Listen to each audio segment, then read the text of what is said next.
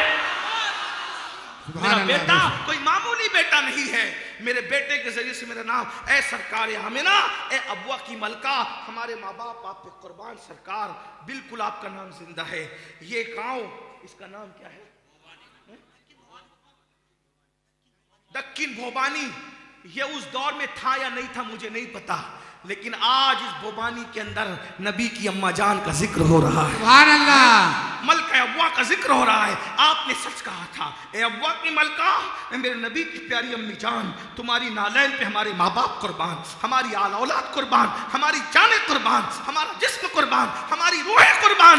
سرکار آمنہ بالکل آپ کا ذکر زندہ رہے گا، اور امین القادری جیسے لوگ اگر مر جائیں تو بھی اس کے بعد ہزاروں لوگ پیدا ہوں گے جو آپ کی بارگاہ میں خراج عقیدت پیش کرتے رہیں گے۔ آپ کہتی ہے میرا نام قیامت تک ہمیشہ زندہ رہے گا کہ میں نے ایسے بیٹے کو جنم دیا ہے جس کے چہرے کی روشنی اللہ اکبر دلوں کو لبھاتی ہے، جس کے چہرے کا نور اللہ اکبر دلوں کو زندگی بخشتا ہے۔ بہرحال حضور علیہ السلام کی امی جان یہ نعت پڑھ رہی ہے اور روتی جا رہی ہے۔ حضور امی کو روتے دیکھ کر خود بھی رو رہے ہیں۔ یہ آخری ملاقات ہے نبی کی اپنی امی جان سے۔ ہائے ہائے ہائے، حضور رو رہے ہیں، امی جان رو رہی ہے۔